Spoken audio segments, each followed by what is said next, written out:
Halo anak-anak, kita kembali lagi di dalam program His Story. Nah anak-anak sekalian, kita sudah melihat bagaimana kota Yerusalem dihancurkan. Bagaimana Jenderal Titus mendapat jabatan kaisar. Dan kita sudah lihat juga bagaimana orang-orang Yahudi diperbudak di kota Roma. Dan mereka membangun salah satu bangunan yang sangat indah yang disebut dengan Koloseum.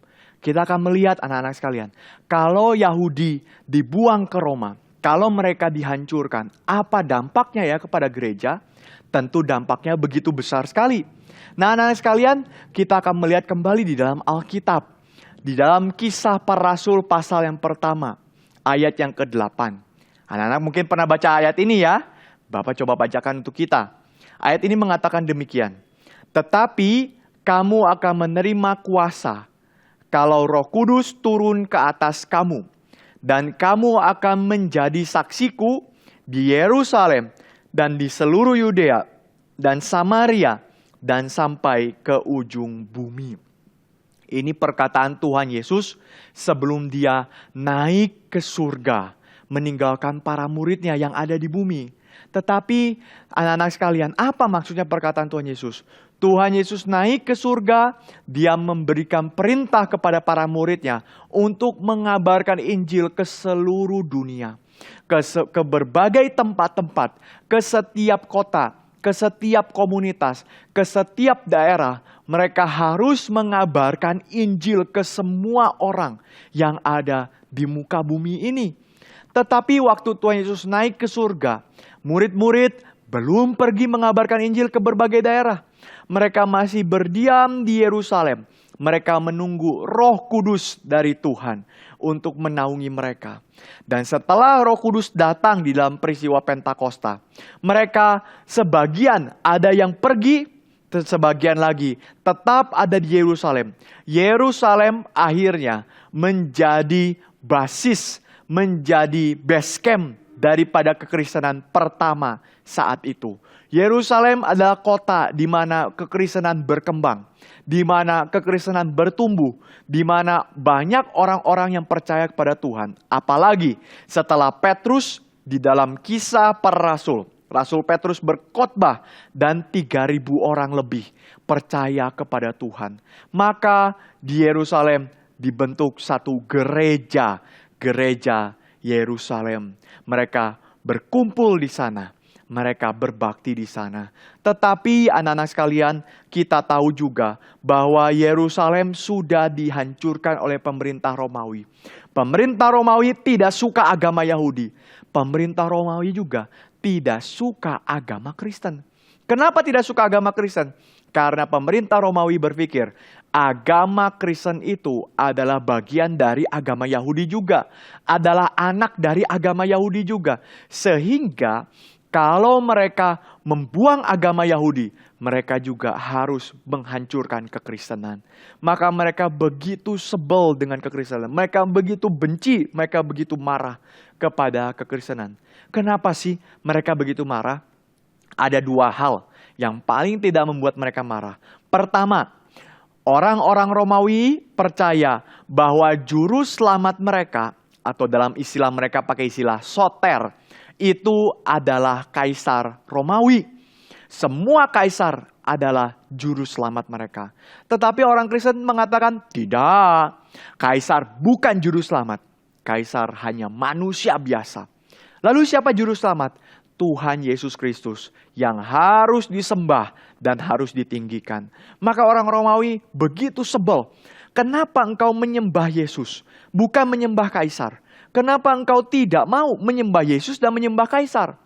Orang Kristen mengatakan tidak boleh.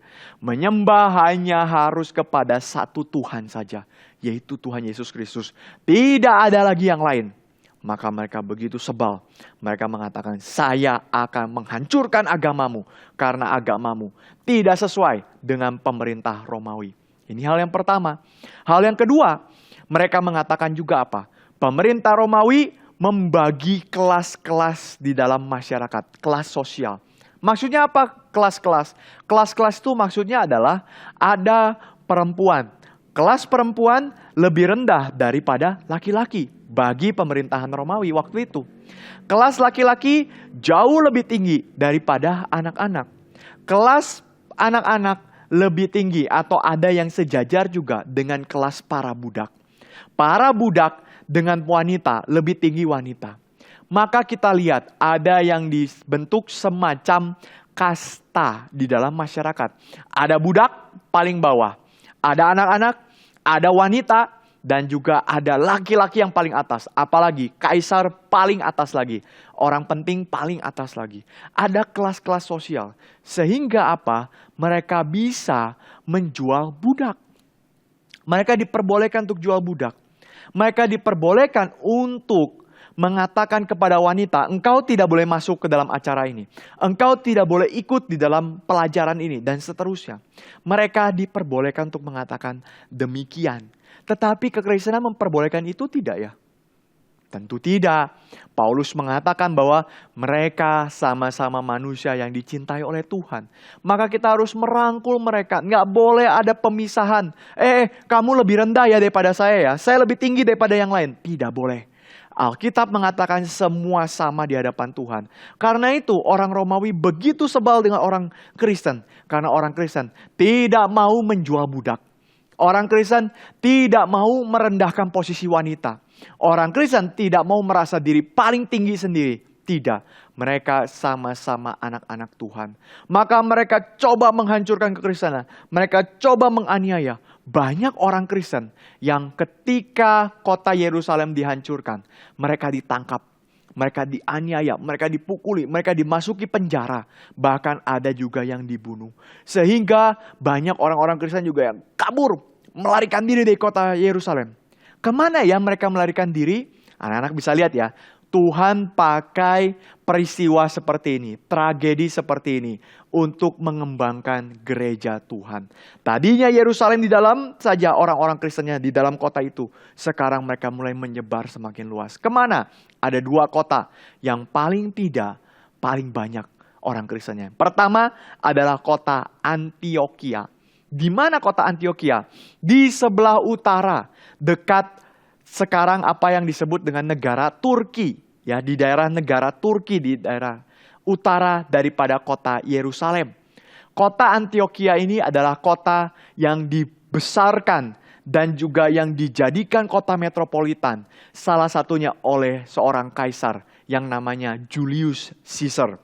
Julius Caesar ketika melihat kota ini, dia ingin menjadikan Antioquia sebagai ibu kota kekaisaran Romawi bagian timur.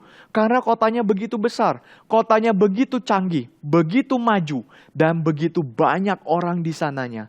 Kota ini menjadi kota yang sangat penting. Dan di kota ini juga banyak komunitas-komunitas orang-orang Yahudi tinggal di dalamnya. Termasuk orang Kristen juga. Maka kita lihat kekristenan muncul di sana, berkembang di sana, melambat laun, semakin lama, semakin banyak, sampai akhirnya gereja yang sangat besar ada di kota Antioquia. Sampai akhirnya gereja yang sangat kokoh saat itu ada di kota Antioquia. Ada orang bernama Ignatius dari Antioquia. Dia juga adalah salah satu tokoh penting yang muncul dari kota Antioquia ini. Bahkan nama Kristen itu pertama kali muncul di dalam sejarah, yaitu di kota Antioquia. Orang-orang Kristen di kota Antioquia mengatakan bahwa kami pengikut Kristus, kami ini adalah orang Kristen. Maka kekristenan berkembang besar sekali di sana. Dari Antioquia mereka menyebar ke Asia Minor, ke kota-kota seperti Efesus dan sebagainya. Mereka terus menyebarkan kekristenan, menjadi saksi Tuhan di kota yang besar itu. Ini kota pertama. Kota yang kedua, kota yang berikutnya adalah kota Alexandria. Alexandria berada di Mesir. Di zaman sekarang kita masih tetap bisa melihat sisa-sisa atau bekas dari bangunan yang ada di kota Alexandria di Mesir. Kota ini dibangun oleh seorang pemimpin yang sangat hebat bernama Alexander Agung di sekitar tahun 300-an sebelum Masehi. Ketika Alexander Agung datang ke Mesir, dia mengatakan kota ini harus lebih hebat, lebih bagus, dan lebih penting dari semua kota lain yang ada di Mesir. Maka dia membangun kota itu dengan cepat. Di kota inilah perkembangan kebudayaan Yunani sangat pesat. Di kota inilah Alexander membangun satu perpustakaan yang besar berisi ribuan manuskrip, ribuan buku-buku dikumpulkan di kota ini. Sehingga apa? Kota Alexandria terkenal dengan kota ilmu pengetahuan. Banyak orang-orang pintar tinggal di kota itu. Bahkan menjadi kota kedua terbesar di Mesir saat itu, setelah kota Kairo yang menjadi ibu kota dari kerajaan Mesir. Maka begitu banyak orang penting di kota ini. Begitu banyak orang-orang hebat di kota ini. Yang pintar, yang penuh dengan ilmu pengetahuan. Yang mengerti banyak hal. Mengerti filsafat Yunani. Mengerti ilmu-ilmu yang paling mutakhir saat itu. Berkumpul semua di kota ini. Dan banyak orang Kristen juga yang datang ke kota ini. Mereka berkumpul di sana. Mereka coba untuk mengembangkan kekristenan. Mereka coba menjadi saksi. Tetapi tidak mudah menjadi saksi. Karena banyak orang pintar mengatakan, kami tidak perlu percaya kepada Tuhan. Kami hanya perlu percaya pada ilmu pengetahuan. Wah, orang Kristen bingung. Bagaimana ya menjawab mereka ya? Sehingga dari kota ini muncullah banyak orang-orang penting yang sangat pintar di dalam sejarah gereja yang disebut sebagai Bapak-Bapak gereja mula-mula. Siapa saja? Misalkan seorang bernama Clement dari Alexandria. Dia adalah orang yang sangat pintar, yang membuktikan keberadaan Allah dan pentingnya orang-orang lain untuk percaya kepada Allah. Orang ini, Clement. Orang lain adalah Origen. Origen juga adalah orang yang sangat pintar yang membukukan banyak sekali ajaran-ajaran kekristenan yang begitu baik. Dan orang yang berikutnya, yang penting juga adalah Athanasius. Athanasius adalah seorang teolog, seorang bapak gereja yang sangat penting di dalam kekristenan sampai saat ini. Maka kita lihat, Kristen melarikan diri dari kota Yerusalem ke kota Alexandria. Dan mereka mengembangkan ilmu pengetahuan, mengembangkan kekristenan di sana, mengembangkan gereja di sana. Sampai sekarang gereja telah menyebar luas. Karena apa? Karena mereka memutuskan untuk melarikan diri dari Yerusalem. Maka itu anak-anak kita lihat, meskipun di Yerusalem kota itu sudah diruntuhkan. Meskipun sekarang kita datang ke Yerusalem, kita nggak bisa lagi lihat bait suci. Kita tidak bisa lihat lagi tempat di mana Tuhan Yesus disalibkan. Tempat di mana Tuhan Yesus dikuburkan. Tempat di mana Rasul Petrus mencari ikan dan sebagainya. Tempat di mana orang-orang berkumpul saat itu. Orang-orang Kristen waktu itu berkumpul. Kita tidak bisa menemukan itu lagi. Tetapi bukan berarti kekristenan ikut hancur dengan kota Yerusalem. Anak-anak harus ingat ini. Kerajaan Allah tidak mungkin hancur. Meskipun sejarah berganti, pemimpin-pemimpin besar berganti, tidak ada yang hidup selamanya. Tetapi kerajaan Allah dan rencana Allah tetap kokoh di tengah-tengah dunia dan meluas sampai ke ujung bumi. Karena itu kita lihat perkembangan kekristenan mulai saat itu terus meluas karena Allah punya rencana yang jauh lebih besar dari pikiran manusia yang tidak mungkin dihentikan oleh manusia siapapun. Anak-anak, maukah engkau bekerja di dalam rencananya Tuhan? Anak-anak, maukah engkau bekerja bagi kerajaan Tuhan, mempermuliakan Tuhan? Mari pikir baik-baik ya, karena apa yang engkau kerjakan di dalam pekerjaannya Tuhan tidak sia-sia.